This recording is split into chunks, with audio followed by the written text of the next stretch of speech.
So hello जी। अ, स्वागत है आप लोगों का एक और वीडियो में। तो ये मेरी मोटरसाइकिल है करिश्मा XMR 210। तो इसको ऑन करते हुए चलाते हुए मेरे को 1 साल से थोड़ा सा ज़्यादा हो चुका है। इसको मैं 5,458 किलोमीटर अभी तक चला चुका हूँ स्पीडोमीटर पे जो आ रहा है इसका मीटर पे। तो इसका एक छोटा सा आज रिव्यू दूंगा मैं आप लोगों को कैसा रहा मेरा एक्सपीरियंस। तो 1 मार्च 2025 को इसको 1 साल पूरा हो गया है मेरे को ऑन करते हुए और चलाते हुए। तो सबसे पहले मैं आपको बताऊंगा इश्यूज़ क्या है। जो एक जो इशू जो मेरे को मेजर इशू इसके अंदर आया वो मिसिंग का आया था। जो पिछले लगभग लगा लीजिए 3-4 महीने से आ रहा था। दिसंबर में एक्चुअली स्टार्ट हुआ था आना, दिसंबर 2024 के अंदर। 1 मार्च 2024 में मैंने इसकी डिलीवरी ली थी। दिसंबर 2024 से मिसिंग इसने करना स्टार्ट किया था। 3 से 4 हज़ार RPM का जो जोन होता है ना, उसके बीच में हल्का हल्का सा एक फ्लैट स्पॉट सा बन गया था। तो उसके लिए मैंने कंप्लेंट रेज करी थी। तो कंपनी वालों ने जनवरी में शायद जनवरी के अंदर ही मेरे को इसका स्पार्क प्लग का अडाप्टर चेंज करके दिया था। तो उसके बाद क्या थोड़ा सा इशू वो ठीक हो गया। तो उसका थोड़ा सा स्टार्टिंग में भी लंबा सेल्फ लेती थी, वो भी ठीक हो गया और मिसिंग भी ठीक हो गई। लेकिन उसके ही थोड़े दिन बाद वो फिर से मिसिंग आने लग गई और वो काफ़ी बढ़ गई। जो मिसिंग वो 3 से 4 हज़ार RPM में आती थी, वो पहले दूसरे और तीसरे गियर में ज़्यादा पता लगती थी। तो और अब वो उसके बाद क्या हुआ कि वो हर गियर में पता लगने लगी थी। फिर उन्होंने डिसाइड किया सब कुछ डायग्नोस करके कि फ्यूल पंप का इशू है, फ्यूल पंप को चेंज करते हैं। तो फिर उन्होंने फ्यूल पंप चेंज कर दिया। फ्यूल पंप जो था वो स्पेशल ऑर्डर पे अगले दिन अवेलेबल हो गया था जब इसकी कंप्लेंट रेज करी गई थी। तो उस फ्यूल पंप को आई थिंक ये मेरा चेंज हुआ था मार्च के स्टार्टिंग में या फेब के स्टार्टिंग में। मैं नीचे टेक्स्ट में लिख दूंगा कब चेंज हुआ था बिल में देख के। तो मेरा वारंटी में चेंज हुआ है। तो फ्यूल पंप को चेंज करे हुए अब मैं इसको लगभग 400-450 किलोमीटर चला चुका हूँ। अभी तक कोई इशू नहीं आया है इसमें मिसिंग का। और सेल्फ स्टार्ट भी अब जो है ठीक से ले रही है। तो यही एक इशू अभी तक जो है मैंने फेस किया है।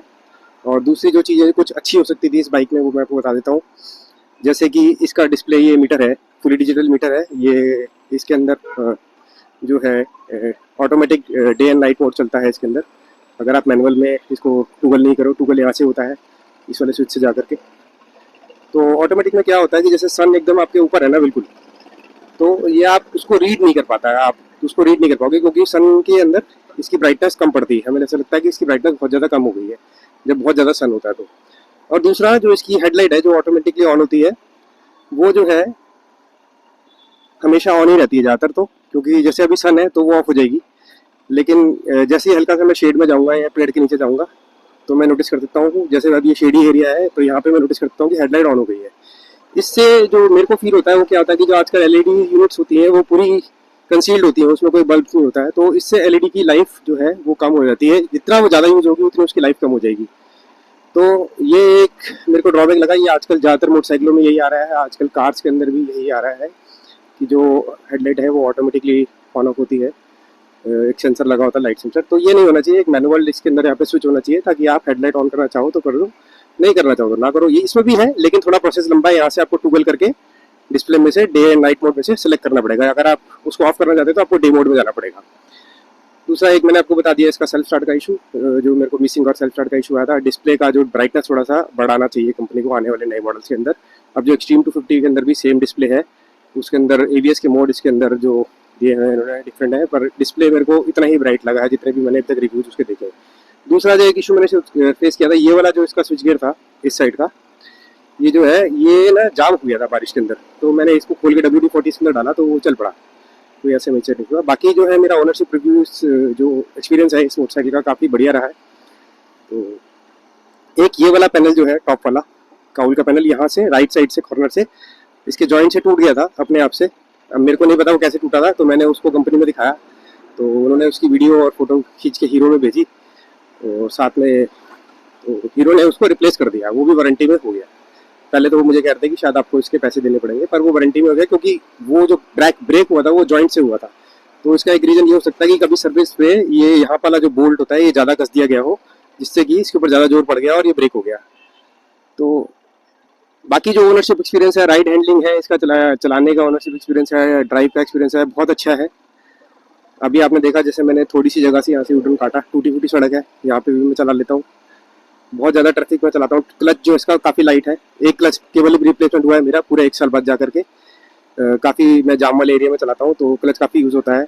तो उसके बाद इसका जो है 1 साल में एक क्लच केबल जाना तो ठीक है, नॉर्मल सा है, ज़्यादा महंगी नहीं है। अराउंड 180 रुपीज़ की क्लच केबल है, आई थिंक इतना ही है शायद। 130 रुपीज़ की क्लच केबल है, उसकी लेबर ज़्यादा है। 150 या 180 उसकी लेबर है, मतलब अराउंड 300 समथिंग की क्लच केबल आपको रिप्लेस करा के पड़ती है। तो फ्यूल इकोनॉमी गाड़ी मेरे को बहुत बढ़िया दे रही है। मैं ट्रैफिक में चलाता हूँ तो भी इसको मेरे को 32-33 की ये इकोनॉमी दे जाती है, tank full to tank full. खुले इलाके में जैसे हाईवे पे ले जाओ तो 40+ की इकोनॉमी आराम से दे जाती है। तो मैं भी कहीं साइड में रुकता हूँ और आपको 2-4 चीज़ें और बताता हूँ। यही रोक लेता हूँ, यहाँ थोड़ा शेड भी है।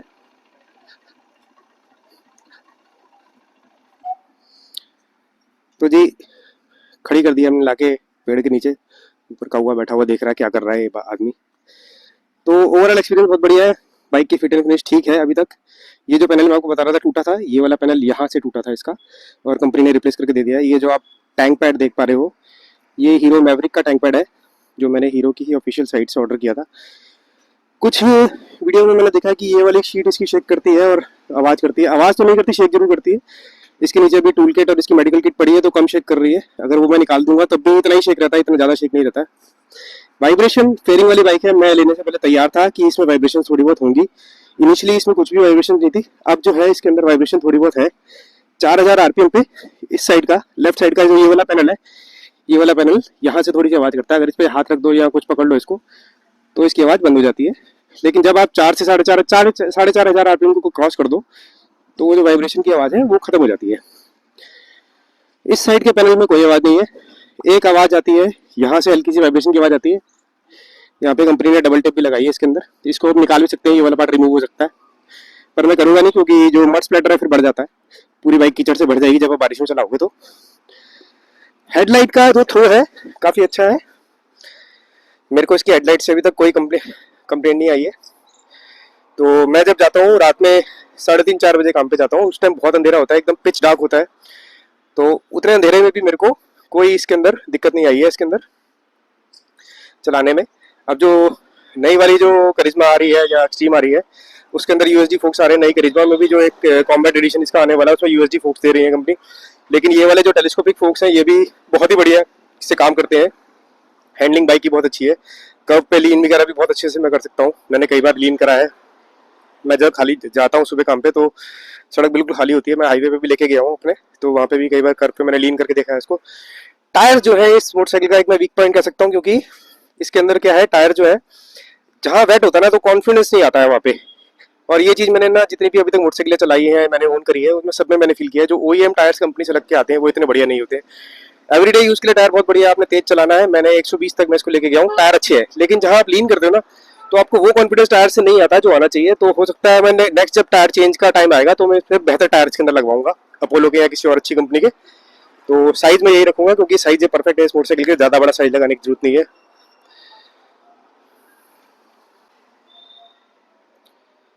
तो मैं आपको बता रहा था टायर्स के बारे में। टायर जो है एक थोड़ा सा वीक पॉइंट है।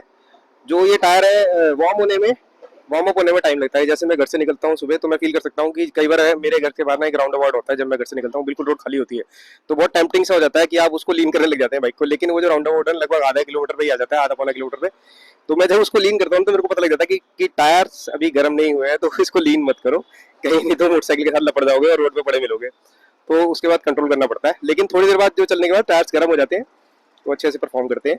तो और जो ब्रेकिंग है, बाइक की ब्रेकिंग अच्छी है। बस जो लीवर की फील है इस वाले हैंड वाले लीवर की, ये थोड़ी स्पॉन्जी है, ये थोड़ी फील आपसे अच्छी से नहीं देता। लेकिन जब आप चलाने लग जाओगे थोड़े टाइम बाद आपको ये अच्छे से फीडबैक देगा, आपको पता लग जाएगा कि इसका बाइट पॉइंट कहाँ पे आ रहा है। तो शुरू शुरू में जब मैंने बाइक ली थी, मेरी जो पहली बाइक थी मेरे पास, इससे पहले एक्सपल्स थी, उससे पहले इंटरसेप्टर थी, डोमिनर भी थी, उसके अंदर जो लीवर की फील थी काफी अच्छी थी, फीडबैक काफी अच्छी थी। इसका जो लीवर है उनके कंपेरिजन में स्पॉन्जी है थोड़ा सा। जो क्लच काफ़ी लाइट है, स्लीपर क्लच बहुत बढ़िया से काम करता है। जब मैं गियर चेंज करता हूँ, अगर फास्ट डाउनशिफ्ट भी करता हूँ तो कहीं पे भी व्हील स्पिन इसके अंदर नहीं होता। जो स्लीपर क्लच का जो काम है वो करता है अच्छे से। गाड़ी का ओवरऑल ओनरशिप एक्सपीरियंस मेरा बढ़िया रहा है अभी तक का। सर्विस सेंटर से भी मैं फुली सेटिस्फाइड हूँ। हमारे यहाँ दिल्ली के अंदर श्रमन हीरो करके सर्विस सेंटर है, उन्हीं से शर्मन के ही शोरूम से मैंने बाइक ली थी। ये मोटरसाइकिल मैंने वहीं से खरीदी थी। तो वो जीटी करनाल रोड पर उनका सर्विस सेंटर है, वहाँ से मेरा एक्सपीरियंस जो अभी तक है इसका बहुत बढ़िया रहा है। तो सर्विस का जो छोटे मोटे इशू आते हैं फटाफट से काम कर देते हैं। तो इंजन ऑयल इसके अंदर फुल सिंथेटिक मैं चेंज करा चुका हूँ एक बार से एक सर्विस में। अब जो सेकंड जो इसकी जो इंजन ऑयल सर्विस है, इंजन ऑयल चेंज वाली सर्विस है, अब ड्यू है, नेक्स्ट मंथ में है, वो मैं कराऊंगा। अगर आप फ्री सर्विस को देखा है तो 1500 रुपये के अंदर इसकी कॉस्ट निपट जाती है, 1500 से ज़्यादा नहीं लगेंगे। इसमें इंजन ऑयल, ऑयल फिल्टर और एयर फिल्टर भी आपका रिप्लेस हो जाएगा अगर आप चाहेंगे तो। वैसे एयर फिल्टर ये करते नहीं है चेंज, क्योंकि कंपनी ने उसको शायद 15,000 किलोमीटर का एक सेट टाइम रखा है उसको चेंज करने का। और अगर आपको पेड सर्विस भी करानी है तो पेड सर्विस जहाँ तक मेरा हिसाब है मोटा मोटा 2000 किलोमीटर के अंदर, 2000 रुपये के अंदर ये नहीं पड़ जाएगी। तो ओनरशिप की जो कॉस्ट है वो भी बहुत बढ़िया है, इसकी कम है, क्योंकि इस बाइक को जो सर्विस की नीड आती है वो 6000 किलोमीटर और 6 महीने के बाद आती है। मतलब आप पहली सर्विस 1 महीने में करा लेंगे, उसके बाद जो नेक्स्ट सर्विस होगी 6000 किलोमीटर या 6 महीने में आएगी, उसके बाद फिर ऐसे ही आगे चलेगा 6000 किलोमीटर या 6 महीने के अंदर। सस्पेंशन जो है इसकी थोड़ी स्टिफर साइड पे है, वो इसलिए क्योंकि इसकी जो बहुत बेहतरीन इसकी हैंडलिंग है, हैंडलिंग काफ़ी अच्छी है बाइक की। हीरो की मैंने एक्सपल्स भी चलाई है, वो भी बिल्कुल रॉक सॉलिड चलती थी। एक्सट्रीम विंड ब्लास्ट में मैंने इस बाइक को चलाया हाईवे पे, उसके अंदर भी बाइक बिल्कुल रॉक सॉलिड थी। और जैसे जैसे स्पीड बढ़ती है इसकी हैंडलिंग और बहुत बढ़िया बढ़ जाती है। इसीलिए जो है इसकी सस्पेंशन स्टिफ है, इसलिए उसकी हैंडलिंग जो है बहुत बेटर है। तो सस्पेंशन को हम पीछे से एडजस्ट कर सकते हैं, लेकिन ऐसे आप घर पे इसको एडजस्ट नहीं कर पाओगे, क्योंकि इसको आपको सीधा खड़ा करना पड़ेगा, पैडक चाहिए एडजस्ट करने के लिए। बीच में ये पार्ट जो है बीच में आ जाता है, इसको आपको हटाना पड़ेगा, या जो स्क्रू ड्राइवर और हथौड़े से लेकर के नॉक करके इसको आपको एडजस्ट करना पड़ेगा। मैं कभी उसके ऊपर भी एक वीडियो बनाने की कोशिश करूंगा कि कैसे एडजस्ट करना है। आगे वाली सस्पेंशन यूएसडी नहीं है, उसके बावजूद भी बहुत अच्छा परफॉर्म करती है। अब जो यूएसडी के साथ आएगी वो और भी अच्छा परफॉर्म करेगी। और क्या हाल बताऊँ मैं, सीट कंफर्ट मेरे लिए तो बहुत बढ़िया है। मैंने तो कोई सीट का मॉडिफिकेशन भी नहीं कराया, आप देख सकते हैं कुछ इसके ऊपर सीट कवर में लगा, खाली ये टैंक पैड मैंने लगवाया है क्योंकि यहाँ पे स्क्रैचेस पड़ते थे। पहले जो ये पार्ट जब चेंज नहीं हुआ था तो इसके ऊपर मैंने लेमिनेशन करा रखा था, पर अब मैंने लेमिनेशन नहीं कराया। लेमिनेशन जो वर्थ नहीं लगता है, उसके ऊपर पीला पीलापन आ जाता है। 1-2 स्टिकर लगा रखे हैं मैंने बाइक के ऊपर। तो जो पिलन कंफर्ट है वो क्वेश्चनेबल है। अगर आपका पिलन छोटा है, मीडियम साइज का है, जैसे मैं हूँ 5 फुट 4 इंच का और 65 किलो मेरा वजन है, अगर मेरे जैसा कोई पिलन होगा उसके लिए कंफर्टेबल है। कोई बहुत बड़ा हैवी वेट पिलन होगा तो वो डिस्कम्फर्ट फील करेगा। मेरी वाइफ इसके पीछे बैठी है तो उसको ऐसा कोई इशू नहीं हुआ। मेरी बेटी को राइड लेने में बहुत मज़ा आता है इसमें, वो 5 साल की होने वाली है। मैं उसको यहाँ बिठा लेता हूँ आगे यहाँ पे, और मैं यहाँ बैठता हूँ, तो उसको बिठा के मैंने कई बार राउंड पे लिया है। तो ये एक्सपीरियंस मेरा था इस बाइक के साथ, बहुत अभी तक का बेहतरीन एक्सपीरियंस रहा है। मेरे को लुक वाइज बहुत अच्छा है, बस थोड़ा सा पहले पैनल्स में से आवाज़ आती है। वो जहाँ तक मेरी नॉलेज है, ऑलमोस्ट जितनी भी बाइक्स इंडिया में फेयरिंग वाली सेल की जाती है सभी में थोड़ी थोड़ी आती है। मैंने एक RS 457 भी चलाई थी, उसके अंदर भी फेयरिंग की साउंड आ रही थी, जो कि 5 लाख की कॉस्ट पड़ती है। ये तो शायद 2,10,000 की ऑन रोड थी जिस टाइम मैंने ली थी। तो मैं चाहता हूँ कि हीरो आने वाले अपडेट के अंदर एक तो फिजिकल स्विच दे हेडलाइट का, और जो इसका डिस्प्ले है उसका जो मीटर है उसकी ब्राइटनेस को थोड़ा सा इंक्रीज किया जाए। तो अभी थोड़ा चलते हैं, थोड़ी सी बात मैं आपको और बताऊंगा। अभी जैसे मैं टूटे फूटे इलाके से गया हूँ और रास्ते से गया हूँ या खड्डे पड़े हुए, तो मेरे को ऐसे कुछ इशू नहीं हुआ। लेकिन अगर जहाँ मेरी स्पीड थोड़ी तेज होती, क्योंकि इसकी जो स्टिफ हैंडलिंग है, सस्पेंशन है, काफ़ी स्टिफ है, थोड़ी सी, काफ़ी नहीं मतलब थोड़ी स्टिफर साइड पे है, तो वो आपको पता लगेगा कि हाँ आप खड्डों पे से जा रहे हो। ऐसे कुछ खड़खड़ खड़खड़ कुछ नहीं करता है भाई, यहाँ से यही वाला फेयरिंग थोड़ा सा आवाज़ करता है। तो मिरर्स जो है इसके काफ़ी यूजफुल है। कई लोगों ने क्वेश्चन किया है कि मिरर्स जो है काफ़ी वाइड है, इसके फोल्ड नहीं होते, पूरी तरह से फोल्ड नहीं होते, बस ऊपर ऊपर का ये वाला पार्ट मिरर्स का फोल्ड होता है। पर अब देखो, मैंने बहुत कंजेस्टेड एरिया में चलाया है, मैं जातपुर मंडी में चलाता हूँ बाइक को, तो दिल्ली की सब्जी मंडी है वो, वहाँ पे बहुत सारे ट्रक्स होते हैं। आज तक कहीं भी मेरे ये मिरर कहीं भी फंसे नहीं है। तो जो मिरर है, जो पूरी जितनी बाइक की विड्थ है उस विड्थ के अंदर अंदर ही है। ऐसा कुछ नहीं है कि अगर आपकी बाइक निकल जाएगी तो मिरर कैसे फंस जाएंगे यार। और दूसरा, अभी आपने ट्रैक्टिबिलिटी देखी, मैं 25-24 की स्पीड पे था 4th गियर में, बाइक ने कुछ भी प्रोटेस्ट नहीं किया, पर फिर भी मैंने तीसरा गियर डाल दिया।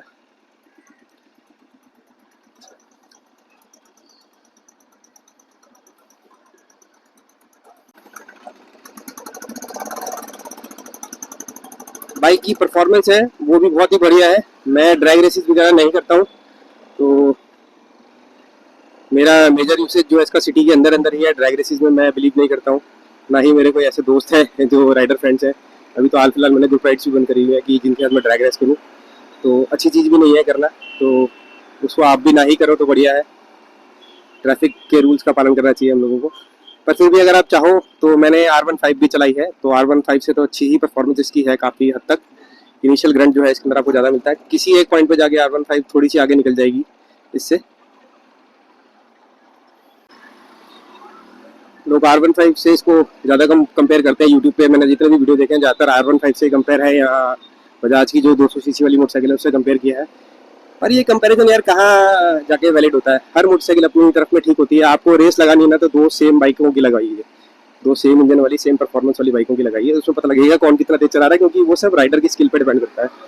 तो हाईवे पे मैं इसको जो मैंने अपनी पर्सनल टॉप स्पीड है मैं 120 तक इसको लेके गया हूँ, इससे ऊपर मैं लेके नहीं गया हूँ। बाकी मैंने कई लोगों की वीडियोस देखे हैं जिसमें वो 140 150 तक भी लेके गए हैं इसको, पर इतनी हमें नीड नहीं होती है। आप हाईवे पे 80 से 100 के बीच में चलो, बाइक बिल्कुल स्टेबल होकर प्लांटेड होकर चलती है, हैंडलिंग बहुत ही अच्छी है, फ्लेक्सिबिलिटी बहुत अच्छी है बाइक की। और 80 से 100 के बीच में अगर आप हाईवे पे चलाओगे तो उसमें आपको ये फ्यूल इकोनॉमी भी बहुत बढ़िया देगी। और यार हमें हमेशा सेफ रह के चलाना चाहिए ना।